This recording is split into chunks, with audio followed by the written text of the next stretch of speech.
Translucent की मौत पे कॉन्स्पिरेसी, मैंडलिन की मौत पे conspiracy, compound V news outbreak पे कॉन्स्पिरेसी, और इन सभी कॉन्स्पिरेसी के बीच वॉट और होमलैंडर का सच क्या है, आइए जानते हैं। होमलैंडर को पता है कि ट्रांसलूसेंट की मौत ह्यूई और उसकी टीम ने किया है, पर ये जानते हुए भी होमलैंडर ट्रांसलूसेंट के ट्रिब्यूट स्पीच में झूठ बोलता है, क्योंकि होमलैंडर की प्रायोरिटी लिस्ट में अब भी यूएस मिलिट्री में 7 को शामिल करना है। और अगर पूरे मीडिया के सामने वो ये बोल देता कि ट्रांसलूसेंट की मौत कुछ ऑर्डिनरी लोगों ने की है, तो ये 7 की इमेज को इफेक्ट करेगी। इससे ना सिर्फ $multi-billion की मार्केट इफेक्ट होगी, बल्कि 7 से लोगों का भरोसा भी कम होगा। वॉट पहले ब्लैक नॉयर को एक सूप टेररिस्ट को मारने के लिए भेजता है, उसके बाद एक ट्रिब्यूट सेरेमनी रखता है जिसमें होमलैंडर बताता है कि ट्रांसलूसेंट की मौत सूप टेररिस्ट से लड़ते हुए हुई है। हाँ, उस सूप टेररिस्ट को ब्लैक नॉयर बाहर डालता है, पर 7 अपने एक वफादार मेंबर ट्रांसलूसेंट को खो देता है।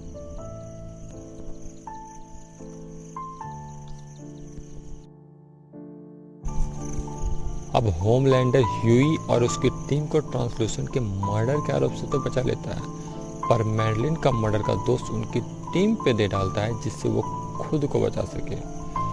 मैडलिन की मौत के बाद वॉट में एशली उस पोस्ट को संभालती है, और एशली को उस पोस्ट पर रिक्रूट होमलैंडर के रिकमेंडेशन पर किया जाता है, और ऐसा कर होमलैंडर को किसी का ऑर्डर नहीं मानना होगा।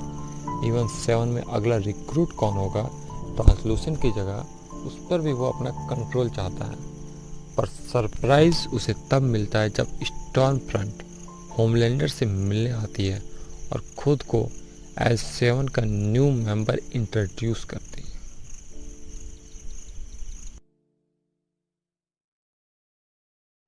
स्टॉर्म फ्रंट को वॉट के सीनियर ने चुना था, तो वो उससे मिलता है। वॉट के ऑफिस में भी वो खुद को सुपीरियर समझ ही एंटर करता है। होमलैंडर धमकी देता है कि वो वॉट छोड़ देगा अगर वॉट उससे बिना पूछे डिसीजन लेता रहेगा, और अगर वो वॉट छोड़ेगा तो वॉट कंपनी बर्बाद हो जाएगी, क्योंकि वॉट कंपनी की शेयर काफ़ी हद तक ट्रांसलूसेंट की इमेज पर टिकी है।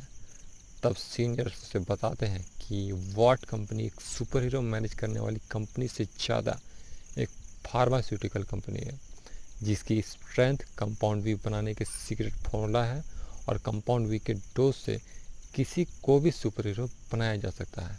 अब होमलैंडर कंपाउंड वी के बारे में जानता था, और ये भी कि उसके सुपर पावर उसी की वजह से है, पर फिर भी ये बातें उसके दिल पे लगती है, क्योंकि उसे क्योंकि उसे हर किसी से खुद को सुपीरियर समझने की आदत है, और सुपीरियर पर्सन में खुद को ना देख पाना उसके लिए बुरा अनुभव रहता है, और उसे नहीं पता रहता है कि एक कन्वर्सेशन उसकी इम्पोर्टेंस इतनी कम कर देगा। होमलैंडर को जब ये पता चलता है कि उसका बेटा है, और वो कुछ ज़्यादा ही कंसर्न हो जाता रहने लगता है अपनी फैमिली के बारे में। होमलैंडर वॉट से निराश होकर सीधे अपने बेटे के पास जाता है। वो अपने बेटे के साथ टाइम स्पेंड करना चाहता है, पर उससे भी ज़्यादा वो उसे उसके सुपर पावर के बारे में बताना चाहता है। अपने बेटे को वो जल्द से जल्द ट्रेन करना चाहता है, जिससे उसका बेटा अपने सुपर पावर को अच्छे से समझ सके। पर बेका बूचर, जो होमलैंडर के बेटे की माँ है, उसे ऐसा करने से रोकने की कोशिश करती है। वो अपने बेटे के साथ एक नॉर्मल लाइफ जीना चाहती है, पर होमलैंडर उसे सुपर पावर के साथ रहना सिखाना चाहता है। एक वक्त जब होमलैंडर और बेका के बीच बहस हो जाती है, तो उसका बेटा अपनी माँ का साथ देता है। बेका उसे जाने को कहती है, और इस बार वहाँ से चला जाता है, क्योंकि इस बार उसका बेटा भी उससे नाराज़ था।